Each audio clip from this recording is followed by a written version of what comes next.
सुस्वागत पिलामने आजिर विज्ञान कालांश को तुम मानकु स्वागत। आज आमे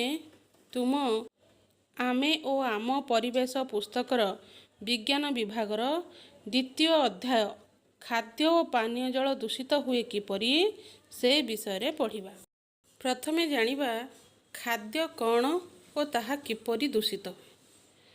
तुमे माने जानिछ जहा खाइबा उपयोगी ताहा खाद्य। यही खाद्य आम शरीर पई अत्यंत आवश्यक। तेणु जदि खाद्य दूषित हुए तेबे आमको विभिन्न प्रकार रोग होता है। ताले यही खाद्य किपरि दूषित हुए आस जानिबा।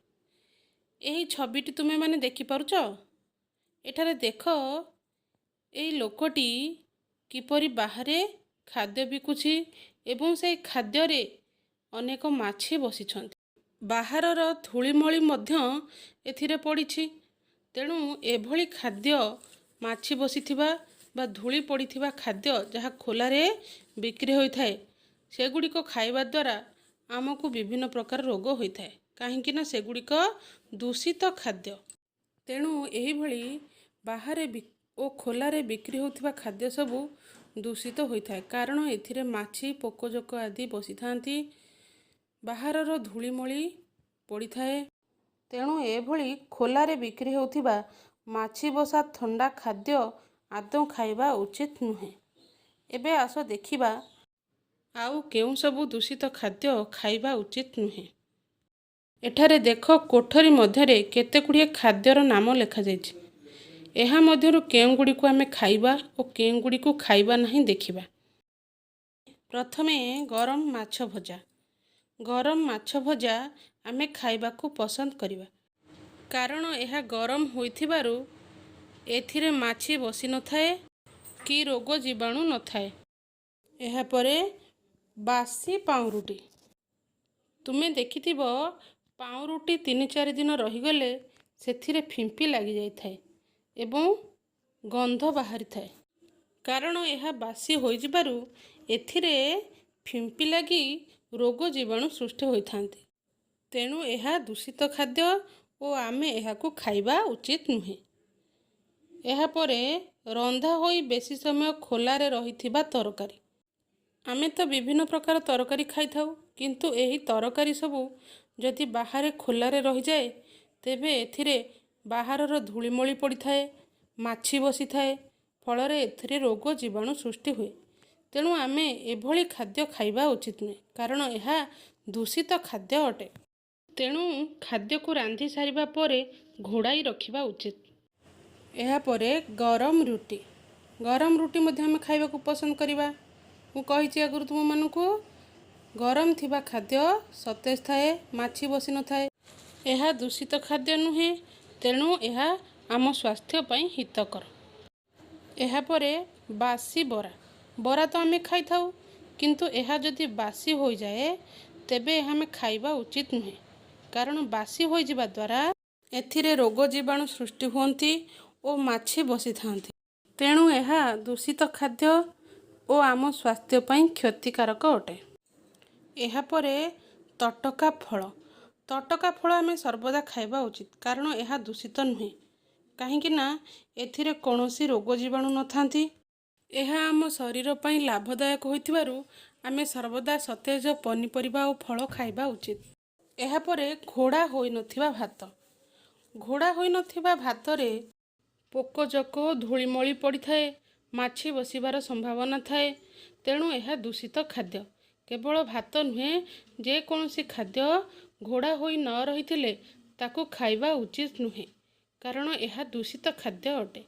एहा आम पई क्षतिकारक। तापरे अधा पची जाइथिबा कदली।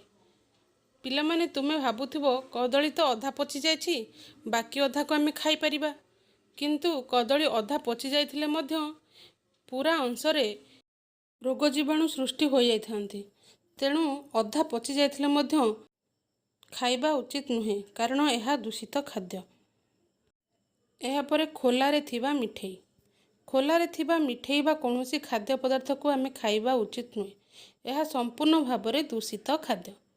काहेकि ना पिला माने मु तुमको आगुरु कहिछि तुमे माने मध्य भल भाबरे जानिछ ବାହାରେ ବା ଖୋଲାରେ ରହିଥିବା ଖାଦ୍ୟରେ ମାଛି ସହଜରେ ବସିଥାନ୍ତି। ବାହାରର ଧୂଳିମଳି ପଡ଼ିଥାଏ, ଫଳରେ ଏଥିରେ ବହୁତ ରୋଗ ଜୀବାଣୁ ସୃଷ୍ଟି ହୋଇଥାଏ। ତେଣୁ ଏହାକୁ ଖାଇବା ଦ୍ୱାରା ଆମ ସ୍ୱାସ୍ଥ୍ୟ ଖରାପ ହୋଇଥାଏ। ତେଣୁ ଏଭଳି ଦୂଷିତ ଖାଦ୍ୟକୁ ଆମେ ଖାଇବା ଉଚିତ ନୁହେଁ। କାରଣ ସାଧାରଣତଃ ମାଛିମାନେ ମଳମୂତ୍ର, ପଚାସଢ଼ା ଖାଦ୍ୟ, ଅଳିଆ ଆବର୍ଜନା ଆଦି ଉପରେ ବସିଥାନ୍ତି।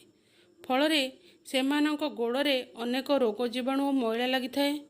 ସେମାନେ ପୁଣି ଉଡ଼ି ଆସି ଆମ ଖାଦ୍ୟ ପଦାର୍ଥରେ ବସନ୍ତି, ଯାହାଫଳରେ ଖାଦ୍ୟ ପଦାର୍ଥ ଦୂଷିତ ହୁଏ ଓ ସେଥିରେ ରୋଗ ଜୀବାଣୁ ସୃଷ୍ଟି ହୁଅନ୍ତି। ସେହି ଖାଦ୍ୟକୁ ଆମେ ଖାଇବା ଦ୍ୱାରା ଆମକୁ ବିଭିନ୍ନ ପ୍ରକାରର ପେଟ ରୋଗ ହୋଇଥାଏ। ତେଣୁ ଆମେ ମାଛି ବସିଥିବା ଖାଦ୍ୟ ଖାଇବା ଉଚିତ ନୁହେଁ। ଯେଉଁ ଖାଦ୍ୟ ରାସ୍ତା କଡ଼ରେ ବିକ୍ରି ହୋଇଥାଏ ତାହା ଖୋଲାରେ ରହିଥିବାରୁ ସେଥିରେ ରାସ୍ତା କଡ଼ରେ ଯାଉଥିବା ଯାନବାହନର ଧୂଳି ଧୂଆଁ ଉଡ଼ି ଆସି ପଡ଼ିଥାଏ, ମାଛି ବସି ରୋଗ ଜୀବାଣୁ ଛାଡ଼ିଥାଏ। ତେଣୁ ଏହା ସମ୍ପୂର୍ଣ୍ଣ ଭାବରେ ଦୂଷିତ ଖାଦ୍ୟ। ରାସ୍ତା କଡ଼ରେ ବିକ୍ରି ହେଉଥିବା ପନିପରିବା ମଧ୍ୟ ବେଳେବେଳେ ଦୂଷିତ ହୋଇଥାଏ, କାରଣ ଏଥିରେ ଧୂଳି ମାଟି ଉଡ଼ି ଆସି ଲାଗିଥାଏ। ସତେଜ ଦେଖାଯିବା ପାଇଁ ଅନେକ ପ୍ରକାର ରାସାୟନିକ ରଙ୍ଗ ମିଶା ଯାଇଥାଏ। ତେଣୁ ଏହା ଆମ ସ୍ୱାସ୍ଥ୍ୟ ପାଇଁ କ୍ଷତିକାରକ ହୋଇଥାଏ। ତେଣୁ ଏହାକୁ ରୋଷେଇ କରିବା ପୂର୍ବରୁ ବା ଖାଇବା ପୂର୍ବରୁ ଭଲ ଭାବରେ ପରିଷ୍କାର କରି ଧୋଇ ନେବା ଉଚିତ। ଫଳରେ ଏଥିରେ ଲାଗିଥିବା ଧୂଳିମଳି ଓ ରୋଗ ଜୀବାଣୁ ଚାଲି ଯାଇଥାନ୍ତି। ନଚେତ୍ ଏହା ଆମ ପେଟକୁ ଯାଇ ଆମକୁ ବିଭିନ୍ନ ପ୍ରକାରର ରୋଗ ଦେଇଥାନ୍ତି। ଏହାଛଡ଼ା ଆମେ ଖାଇବା ପୂର୍ବରୁ ସର୍ବଦା ହାତ ଧୋଇ ଖାଇବା ଉଚିତ, କାରଣ ଆମ ହାତରେ ଅନେକ ଧୂଳିମଳି ଓ ରୋଗ ଜୀବାଣୁ ଲାଗିଥାନ୍ତି। ଯଦି ଆମେ ହାତ ଧୋଇ ନ ଖାଇବା, ତେବେ ହାତରେ ଲାଗିଥିବା ରୋଗ ଜୀବାଣୁ ଖାଦ୍ୟ ସହିତ ମିଶି ଆମ ପେଟକୁ ଯିବ ଏବଂ ଆମକୁ ବିଭିନ୍ନ ପ୍ରକାର ରୋଗ ସୃଷ୍ଟି ହେବ। ପିଲାମାନେ, ଆମେ ଜାଣିଲେ ଖାଇବା ପୂର୍ବରୁ ହାତ ଧୋଇବା, ଏହା ସହିତ ଘୋଡ଼ା ହୋଇ ରହିଥିବା ଖାଦ୍ୟ, ତଟକା ପନିପରିବା ଓ ଫଳମୂଳ ଇତ୍ୟାଦି ଖାଇବା ଉଚିତ। ଏସବୁ ଖାଦ୍ୟ ଦୂଷିତ ହୋଇନଥାଏ। ତାହେଲେ ପିଲାମାନେ, ଆଜି ଆମେ ଜାଣିଲେ ଖାଦ୍ୟ କିପରି ଦୂଷିତ ହୁଏ, କେଉଁ ସବୁ ଉପାୟରେ ଦୂଷିତ ହୋଇଥାଏ ଏବଂ ଦୂଷିତ ଖାଦ୍ୟ ଖାଇବା ଦ୍ୱାରା ଆମର କ'ଣ ଅସୁବିଧା ହୁଏ। ତେଣୁ ଆମେ କେବେ ମଧ୍ୟ ଦୂଷିତ ଖାଦ୍ୟ ଖାଇବା ନାହିଁ। ପିଲାମାନେ, ମୁଁ ଭାବୁଛି ଖାଦ୍ୟ କିପରି ଦୂଷିତ ହୁଏ ତୁମେମାନେ ଭଲ ଭାବରେ ବୁଝିପାରିଥିବ। ଏବେ ତୁମେ ଆଉ କେଉଁ ସବୁ ଖାଦ୍ୟ ଖାଇବାକୁ ପସନ୍ଦ କରିବ ନାହିଁ ଓ କାହିଁକି ତୁମ ଖାତାରେ ଲେଖିବ।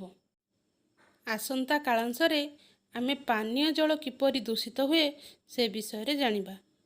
ଧନ୍ୟବାଦ।